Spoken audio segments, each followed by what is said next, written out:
to another edition of Market Marauders, beating the market one trade at a time. First things first, if you're new to the channel, smash that subscribe button down below. Like, comment, share.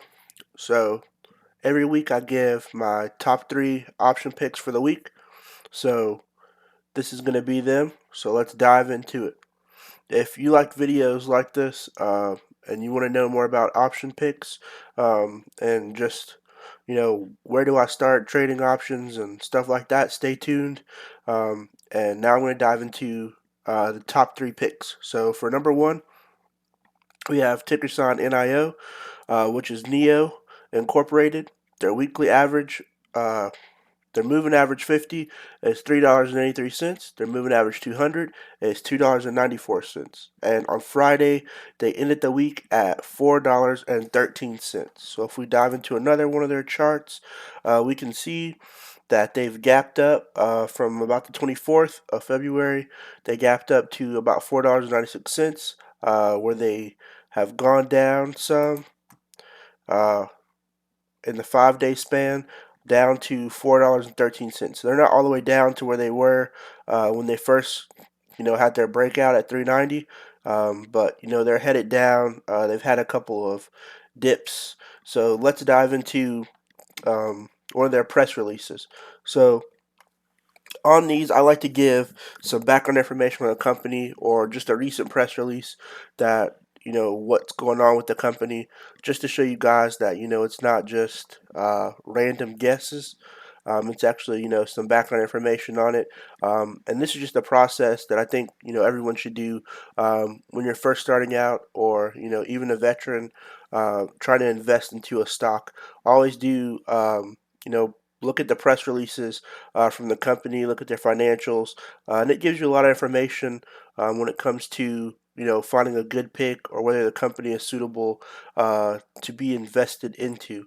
So going into one of the press releases from NEO, we're going to see on here NEO announces entry into framework agreement with Hefei municipal government. Pioneer China's premier electric vehicle market today announced it entered into a collaboration framework agreement with the municipal government of Hefei and Anhui. Sorry if I butchered that province, where the company's main manufacturing hub is located. The framework agreement is preliminary in nature, and its implementation will be subject to legally binding definitive transaction documents, and it'll be discussed and entered into between Hefei government and NEO. So basically, NEO is getting some much needed help from the Chinese government. Seems to be that way. So this company, they sell a product. Their product is electric vehicles, so they are a competitor to Tesla, but their sole basis or sole market is directly to the Chinese consumers. So, I think they're a very niche company in the sense of what they make. Electric vehicles, still haven't caught on worldwide. They haven't been implemented in all countries. There's a large, you know, push towards electric vehicles, but there's still gasoline powered vehicles and diesel vehicles out there. So, it's still to me kind of a luxury item, or, an item that everyone doesn't have or everyone's not getting. And the fact that their consumer base is just solely Chinese consumers, with all things that are going on in China at the current moment, I think, it's going to have to be a significant bailout in order for that to help. And even once they're bailed out, I still don't think that the average Chinese consumer is going to be going out and purchasing brand new electric vehicles, especially with the presence of Tesla in Chinese markets currently. I think when it comes down to it, Tesla will probably be more sought out after the Neo vehicles, even though they're made in China for Chinese people. Um, they were struggling very heavily to make sales and meet quotas before this whole pandemic happened with COVID-19 or the coronavirus. So Um, Moving forward, I still don't think that the average Chinese consumer will be buying Neo vehicles. So even with this bailout, I think the company's still going to struggle uh, because they have production, but they really don't have a demand for this specific product, which is going to hurt their revenues in the long term. So that being said, I'd say putting a put out for the company would probably be the best process moving forward. So if you guys are new to options, a put is basically you believe the stock is going to go down past a certain price, and a call is you believe the price is going to go up past a certain price. So this is just for buying calls and buying puts. That's all that I do in options trading is buy calls and buy puts. I don't sell calls or sell puts. Um, you guys can look up a video on YouTube on that, but this is just solely for buying calls and buying puts. So if you guys are interested in this platform, this is Robinhood. This is where I do all my options trading on. There's a link down below where you guys can sign up. Um, and you'll get a free share, I'll get a free share, and then they'll have a dashboard just like this for options. You go to the settings and you'll be able to sign up for options, and then options trading will be available for you. So going and thinking about this intelligently, probably the best course of action would be, to go back and look at their moving average 50 and moving average 200, which is 383 and 294. So keeping those two numbers in mind, 383 and 294, we have 246. We have 289, which we have $3 and $4. So between this $4 strike price and this $3 strike price would probably be the range that I would look at when considering buying an option. Now, for me, when I buy options, I usually buy out of the money because they're a lot cheaper than buying in the money. And I've personally just seen a better return on a better ROI when it comes to buying out of the money options. Now you all can go buy in the money options, which would be these options up here. But for me personally, I don't buy out of the money. I don't buy in the money options. Um, Now this is just a guesstimate because, as you know, the stock market is closed. This video is filmed on a Sunday, so on Monday when the market opens, this price will definitely change, and these prices are based on the share price. So this could be worth more money once the market opens, or it could be worth less money when the market opens. This price fluctuates quite a bit. So once this becomes in the money, then it'll definitely be worth more than it currently is. And you want to see if you can pick it up before that happens. So thinking about the moving average 200 and the moving average 50, I would say between $4 and $3 as a strike price is definitely a good range. Now, if you guys haven't traded options before, that would be an $11, $25, and $49 value. So basically, you're saying $49 a contract, $25 a contract, and $11 a contract. So all you people, or all the people that you've heard that say, "Hey, you need 5,000, 10,000, need to save $8,000 to start investing." It's just not true. You can start off with $11 and you can already begin trading. So $11 will get you in the door when it comes to options trading. Now, when you start options trading, that is an agreement to buy 100 shares of that stock at this certain price. So just bear that in mind when doing options. Also, bear in mind that each option has on here an expiration date. So this is the date that your contract expires, that you want to make sure you lock in your profits by this date. If it doesn't, you have two options. You can exercise that option, which means you can buy just straight out all those shares, that 100 shares at this price, or you can go uh, have an alternative, which is just let the um, contract expire, which means it'll go to zero. It'll be worth nothing at that point. So those are the two options. You want to try to lock in the profits before both of those happen, and then you can make some money. Um, So, starting at $11 as your barrier of entry, all the way up to $49, I don't think it's too unreasonable when it comes to beginning trading options. So, going into my number two pick, this is for Marvel Technology Group Ltd. So, if we go to here, we can see their moving average 50 is 25.64, moving average 200 is 24.87, and they currently ended the week at 21.30.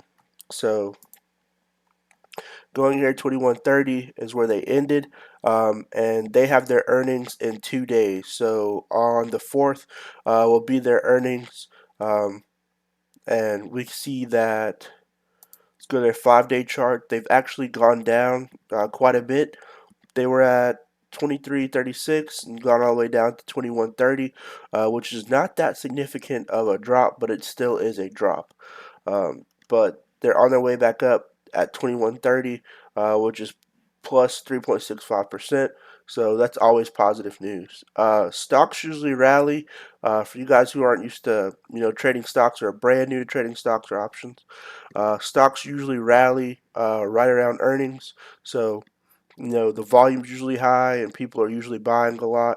And then, once the news happens, either the stock continues to go up even more, or if it's bad news, the stock usually goes back down. So, whenever it happens in this 2 day period, those are usually the effects that are going to happen.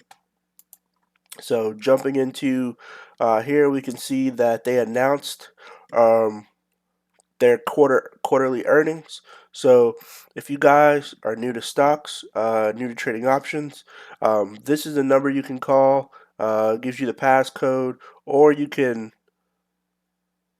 go to the website, the investor website, and they'll have more information on there where you can watch it over webcast.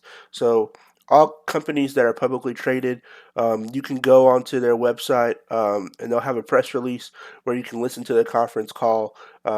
Usually there are a lot of things that they have Q&A sessions where they answer a lot of questions that they don't actually have in the press release. So after they have their quarterly earnings, they're going to release a press release for the actual earnings.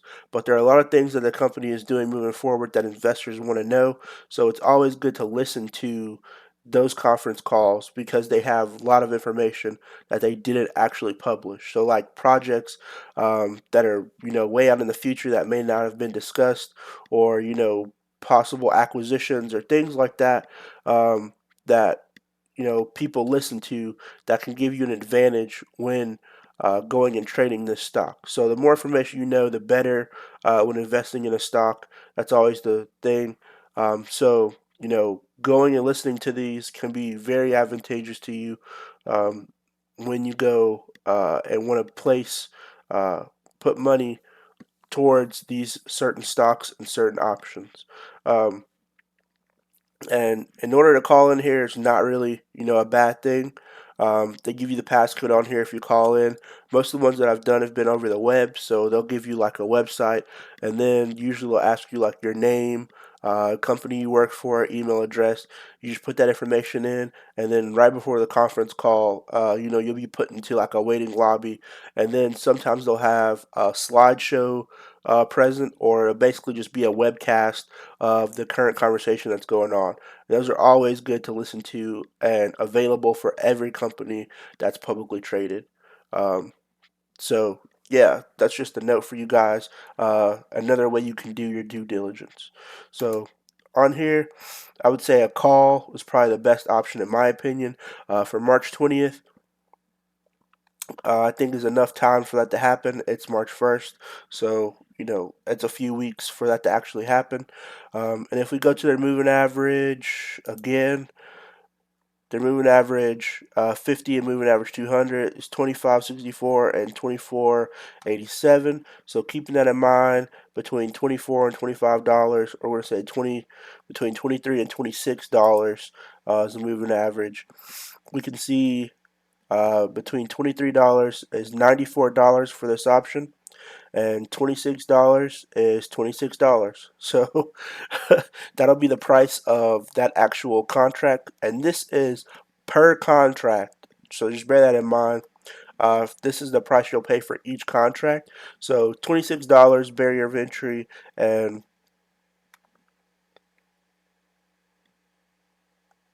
where's the other one? Let's go back. So 23, so $94 and $26. So, that's, this is the high end 94, but this 26 I think, is reachable for most people. $26 is starting to investing into options. I think that's a pretty good barrier of entry when it comes to that. Now, these are still like uh, the other ones that are on here, puts are actually put in reverse of this. So if you remember from the previous one, all the out of the money options were on the bottom, and the in the money options were on the top. On here for calls, all the out of the money options are on the top, and then below here, all the in the money options are down below. So just bear that in mind that it flips uh, when you go on Robinhood. Um, don't know why it does that, but it does. So just bear that in mind when you do calls and puts, that they're going to be inverse according to how they set up their options. So going into my number three, we have ticker sign COST, which is for Costco Wholesale Corporation. If we look at their moving average 50, it is $303.72. Moving average 200 is $286.03, and they ended the week at 281.14.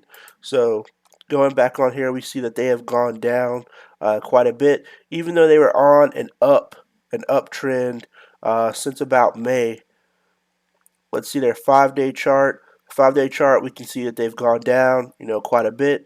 Their earnings is also in 4 days, so we can see that on the 5th of March is going to be their earnings, and they're down quite a bit. But let's go into some of the company's press releases and see what's going on.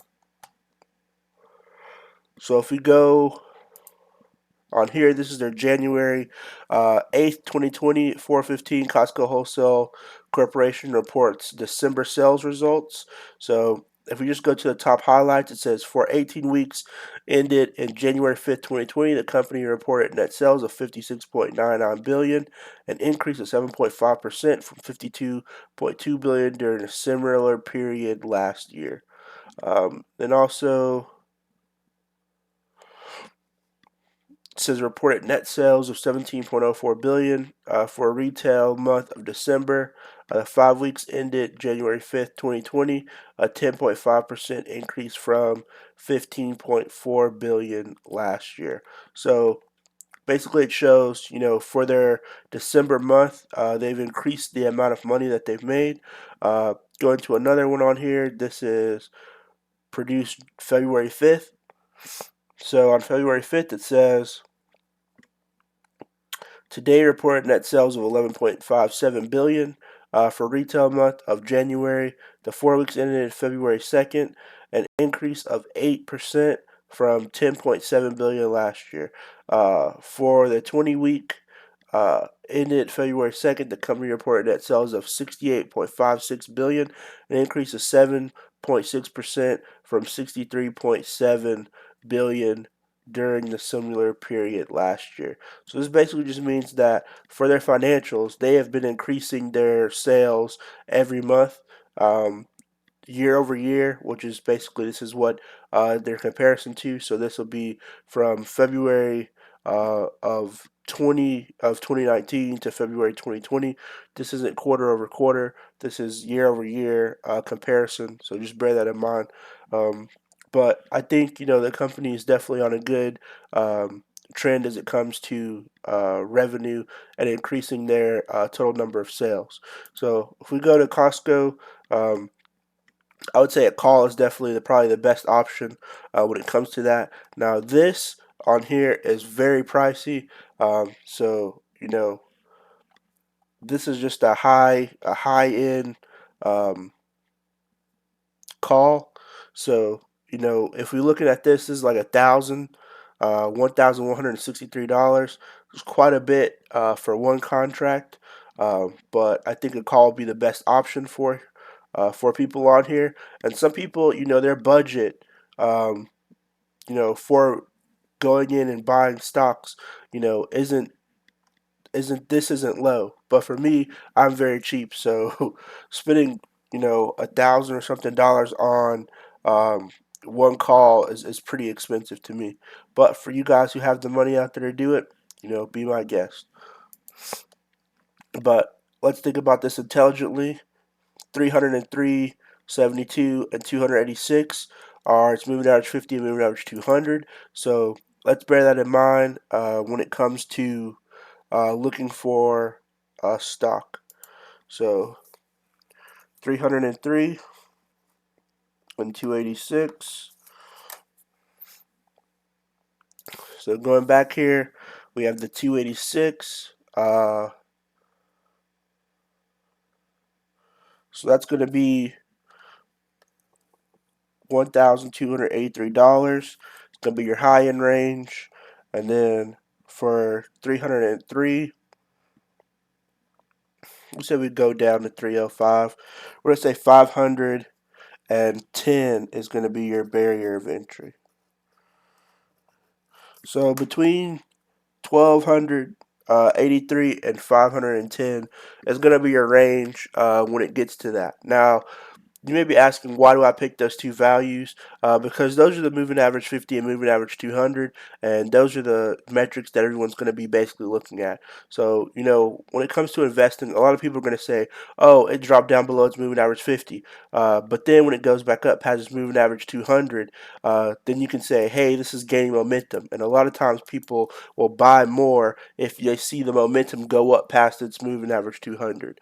Then it starts getting closer and closer to its moving average 50, and then it gets really close to its moving average 50, and it usually gets momentum and passes its moving average 50. So those are two metrics that I usually try to look at when buying options to say, hey, is it above it, or is it getting close to it, or is it in the middle of it? Because those are usually like kind of sweet spots when trying to gain momentum. So you know this is a higher um, kind of a higher barrier to entry, but it's doable for some people. For me, it's a little pricey, but it's still doable. So for you guys who stayed to the end of the video, I'm gonna give you four options for the week. So here's my bonus option, and it's ticker sign DLTR. So that's for Dollar Tree Incorporated. So if we go on here, we see its moving average 50 is 90.12, and its moving average 200 is 101.60. So 90.12 and 101.60. So going to their chart, we can see Dollar Tree is actually on quite a little bit of a lull. Their 5 day, it has gone down quite a bit, quite significantly. And then it says their earnings is in 3 days. So on the 4th of next week, they will have their earnings. So let's dive into some of their press releases. Press releases on here are all just public information. It's on their main website. Go to investor relations, or just type in Dollar Tree press releases or Dollar Tree earnings last quarter, and you'll find the same link that's on here. So if we look at their last quarter, it says consolidated net sales increased 3.7% to 5.75 billion. Earnings per diluted share of 1.08 versus guidance range of 1.07 to 116. Enterprise same sales stores increased 2.5%. Same store sales by segment: Dollar Tree 2.8 plus 2.8%, Family Dollar plus 2.3%. Planning of 1,000 plus fiscal 2020 Family Dollar H2 renovation projects. So they have a lot of good things going on for them from their last quarter, but I don't know if that'll translate to their next quarter coming out next week. So this just basically is showing when they're going to have their earnings. Uh, It says participate at least 5 minutes prior to conference call. Please call. So it just tells you the instructions on here, or you can do the web-based on here. It gives you the passcode. So just like the other stocks previously, it actually gives you the conference code on here, and you can just do the same thing. So if you wanted to, this whole week you can just listen to all these conference calls and see what the company is doing. There's a lot of good information that comes from the conference calls. A lot of the stuff that's not put on the financial um, press release that comes out after the conference call. So, those are always good to sit in on. And that actually makes you feel like you're part of the company. So that's always a good thing. It makes you feel important as an investor. You're sitting in to an important meeting with upper level management about the direction of the company. I don't know. It just makes me feel, important as an investor to sit in on these calls, and then sometimes, even ask questions when they have a Q&A session. So when it comes to Dollar Tree, it's kind of hit or miss for this one. But as for my pick, I'm gonna say a put. I just don't think Dollar Tree's been making, as much. Even though it's done pretty well over here with this sales increase of 3.7%, I just don't think it's going to meet its metric on this one. It's just personal opinion. So also bear in mind, I'm not a financial advisor, so these are all personal opinion picks. And if you like them, you like them. If you don't, um, you're also welcome to pick whatever way you want to choose on these as well. So going on the put, we have, I wrote it down. We're at 83.03. So, I would say go down probably realistically. Barrier entry $70 would probably be a top end. Ask for puts, and then going down, I'd probably say 60. So between $70 and $60, I think is a good entry point for a put on Dollar Tree. So, you know, this is for April 17th, so this is way out in the future. You got plenty of time for this to happen. So we're looking at $43 per contract, $78 per contract, and $1.40 per contract. So and $140 per contract, sorry. So that's $43 per contract, $78 per contract, and $140 per contract for Dollar Tree. And I don't think these are unreasonable amounts when it comes to investing, especially the $43 one. I know some people's food going out to eat as a family costs more than $43. So, instead of doing that, just, put the money down towards an option. Then you also have the option going towards Neo, and Neo is like the least expensive of all these option calls and puts. Um, but first thing you need to do is download that Robinhood app, link down below, and then sign up for options. For you guys that have Robinhood already, you do have to go and sign up. If you have Robinhood and you are not doing options and you want to know how to do options, you have to go into your settings and actually fill out an application for options. I filled that out. It took probably like 4 or 5 minutes to fill out, and I was approved instantly. So it's not that long of a process. Just go and fill it out, and then where it tells you to buy and sell, once you click on that, so if you go to a stock and you say buy or sell, it'll give you the option for options. So it'll say, call, put, it'll say trade options. So it'll say buy, sell, and then it'll say trade options. So it's just that simple. Well, I hope this video helped you guys. If you're new to the channel, make sure you hit that subscribe button down below. I do these videos every week. Make sure you hit that bell notification so you can get the next video when it comes and is loaded up. And I'll see you guys next time. Good luck trading out there. And tell me how you guys do this week. And drop a comment down below if this video helped you. See you guys next time. Peace.